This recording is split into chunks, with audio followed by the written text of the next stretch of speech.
Hello everyone, welcome back to my channel Education. আজি অতিকৈ ৰিকুৱেষ্টিং video' এটা মই বনাবলৈ গৈ আছোঁ। এইটো চেপ্টাৰত যেটো মই কুৱেশ্যন এনসাৰৰ ভিডিঅ' দিছিলোঁ তাত বহুতৰ ৰিকুৱেষ্ট আহিছে যে ভাঙনি কৰি দিব লাগে, অসমীয়া ট্ৰান্সলেশ্যন কৰি দিব দিছে। গতিকে আজি ষষ্ঠ শ্ৰেণীৰ হিন্দীৰ দুসৰা পাঠ যেটো আছে কি দানবীৰ শিবি, এইটোৰ মই অসমীয়া ভাঙনি কৰি তোমালোকক বুজাই দিম। সকলোকে ভিডিঅ'টো স্কিপ নকৰাকৈ ভালদৰে চাই যাবা। পাঠটোৰ নাম হৈছে দানবীৰ শিবি। দানবীৰ মানে যিয়ে দান কৰি ভাল পায়, হেতু হৈছে दानवीर शिबी। प्रस्तुत कहानी में महाराज शिबी की दानवीरता पर प्रकाश डाला गया है। दानशीलता का गुण मनुष्य को पुरुषोत्तम बना देता है।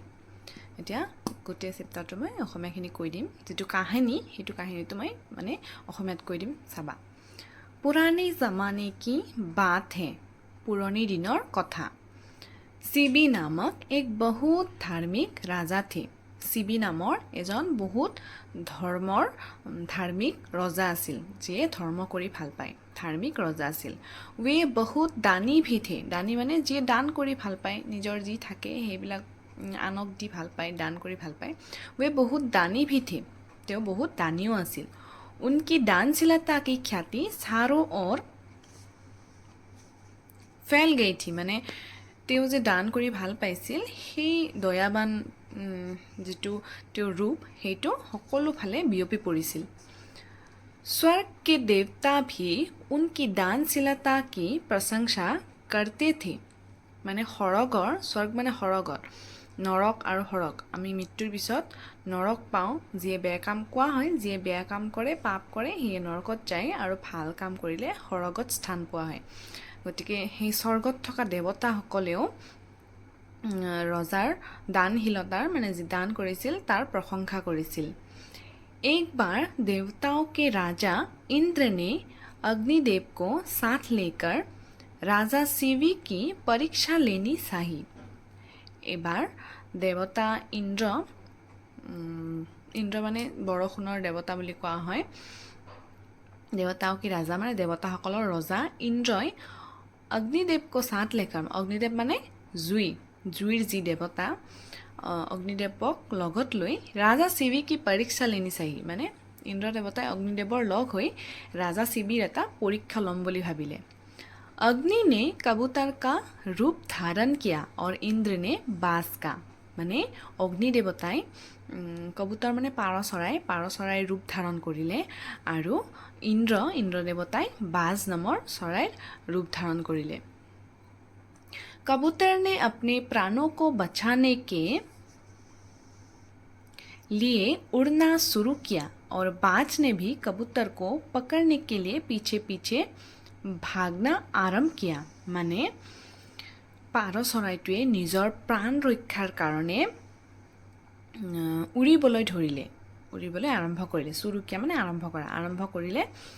और बाज ने भी कबूतर को মানে যেটো অগ্নিদেৱে ৰূপ ধাৰণ কৰিছিল বাজ চৰাইটো, बाज ने भी कबूतर को पकड़ने के लिए মানে ইন্দ্ৰ দেৱতাক ধৰিবলৈ পিছে পিছে যাবলৈ আৰম্ভ কৰিলে।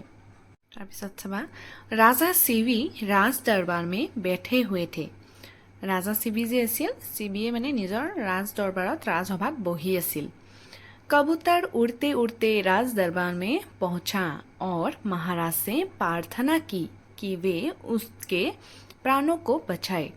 মানে পাৰ চৰাইটোৱে উৰি উৰি ৰাজাৰ দৰবাৰত আহি পালে আৰু মহাৰাজক প্ৰাৰ্থনা কৰিলে কি তেওঁ মানে তাৰ প্ৰাণটো ৰক্ষা কৰে যেন। এনেকুৱাকে মানে পাৰ চৰাইটোৱে কৈছে, মহাৰাজক কৈছে। राजा ने कबूतर से कहा कि उसे डरना नहीं चाहिए। তেতিয়া মহাৰাজে পাৰ চৰাইটোক কৈছে ভয় খাব নালাগে। मरकर भी वे शरणागत की रक्षा करेंगे। কি কৈছে, मरकर भी वे शरणागत की रक्षा करेंगे, মানে তেওঁ নিজে মৰি হ'লেও শৰণাগত মানে ইয়াত দিয়াই আছে আশ্ৰিত, যোনে আশ্ৰয় লয়, মানে যোনে বিপদত পৰিলে মানে সহায় ভিক্ষা মাগে, যোনে ৰজাৰ কাষত বিপদৰ সময়ত আহে বা আশ্ৰয় বিচাৰে সেইটোৰ কথাই কোৱা হৈছে শৰণাগত কি ৰক্ষা কৰেংগে মানে ৰক্ষা তেওঁৰ নিজে মৰি হ'লেও তাৰ ৰক্ষা কৰিব শৰণাগত কি ৰক্ষা কৰনা হি ৰাজা কা ধৰ্মতা হে মানে শৰণাগতৰ যদি আশ্ৰয় ল'বলৈ আহে তেওঁক ৰক্ষা কৰাই তেওঁৰ ৰক্ষা কৰাই ৰাজাৰ ধৰ্ম হয় ৰাজা কি বাতে শুনকৰ বাজ নে কাহা আৰু যে এই অগ্নিদেৱে যে ৰূপ ধাৰণ কৰিছিল বাজ চৰাইটো তেতিয়া ৰাজাৰ কথাখিনি শুনি ৰাজাই যেতিয়া মানে পাৰ চৰাইটোক এনেকৈ সান্তনা দি আছিল তেতিয়া বাজ চৰাইটোৱে ক'লে ৰাজাক ক'লে হে ৰাজন ইয়ে কেঁচা ৰাজধৰ্ম হে ৰজা এইটো কেনেকুৱা ৰাজধৰ্ম কৰিছে আপ মেৰে মুখ কা খাদ্য চিন ৰহে হে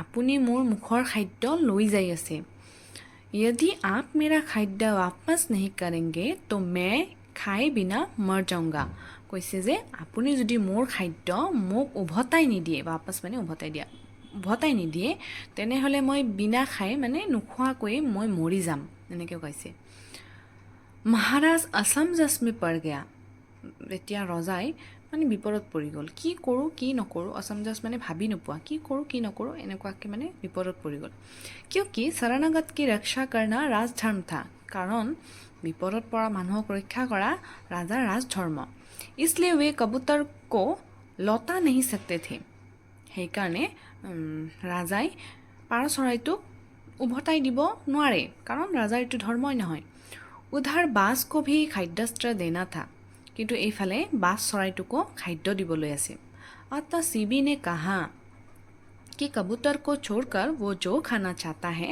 वे देने को तैयार है তেতিয়া ৰজা চিবিয়ে কৈছে বাজ চৰাইটোক যে পাৰ চৰাইটোক এৰি তুমি যি খাবলৈ বিচৰা মই তাকে দিবলৈ ৰেডি আছোঁ মানে সাজু আছোঁ बाज ने कबूतर के वजन के बराबर मनुष्य का मांस मांगा তেতিয়া বাজ চৰাইটোৱে পাৰ চৰাইৰ যিখিনি ওজন হৈছে সেই সমান মানুহৰ মাংস মানে ৰজাক খুজিছে ৰাজা ফিৰ असमंजस में पड़ गया ৰাজাই পুনৰ বিপদত পৰিল পুনৰ মানে কি কৰোঁ কি নকৰোঁ এনেকুৱা মানে পৰিস্থিতিত পৰি গ'ল आखिर उन्होंने अपने शरीर का मांस देने का निश्चय कर लिया তেতিয়া তেওঁ নিশ্চিত কৰিলে যে তেওঁৰ নিজৰ শৰীৰৰ পৰা মাংস দিব तराजू के एक और कबूतर को बैठाया गया और दूसरी ओर उन्होंने अपने शरीर से मांस काट कर सराना शुरू किया মানে তৰাজু মানে ডগা পাল্লা বুলি কয়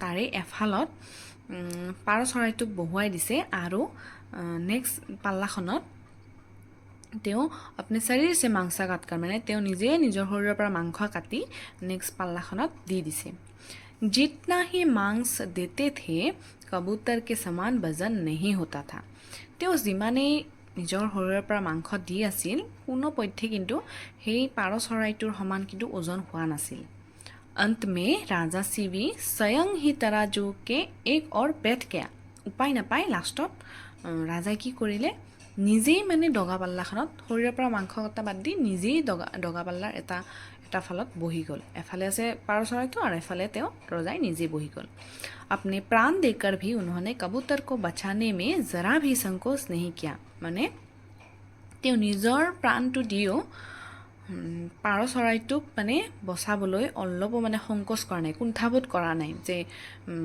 মই মৰি যাম এনেকুৱাকৈ ভবা নাই মানে তেওঁ ভাবিছে যে কেনেকৈ মই পাৰ চৰাইটোক বচাব পাৰোঁ নিজৰ প্ৰাণটো গ'লেই গ'ল আৰু এনেকুৱাকৈ ভাবিছে राजा सीबी की दानशीलता देखकर देवराज इंद्र और अग्निदेव बहुत प्रसन्न हो गए তেতিয়া ৰাজা শিবিৰ যিটো দানশীলতা মানে তেওঁ যিটো দান কৰিছে ন বা বাজ চৰাইটোক দান কৰাই হ'ল যে মই নিজে নিজক দান কৰি দৰকাৰ হ'লে দান কৰিছে কিন্তু পাৰ চৰাইটোক মৰিবলৈ দিয়া নাই এনেকুৱা দানশীলতা ভাৱ দেখি ৰাজা ইন্দ্ৰ মানে ইন্দ্ৰ দেৱতা আৰু অগ্নি দেৱতা প্ৰসন্ন হৈ গ'ল अतः वे अपना रूप प्रकट करते हुए राजा को वरदान देकर स्वर्ग में चले गए তেতিয়া তেওঁলোক দুজনে নিজৰ ৰূপ ধাৰণ কৰি আচল ৰূপ ধাৰণ কৰি মানে পাৰ চৰাইটোৰ পৰা ইন্দ্ৰ দেৱতা হ'ল আৰু বাজ চৰাইটোৰ পৰা অগ্নি দেৱতা হৈ তেওঁক মানে ৰাজা শিবিক বৰদান দি স্বৰ্গত গুচি গ'ল স্বৰ্গ মানে তেওঁলোকে য'ত আছিল সৰগ মই প্ৰথমতে কৈছোঁ তাত গুচি গ'ল নিজৰ ৰূপটো ধাৰণ কৰি তেওঁক বৰদান দি গুচি গ'ল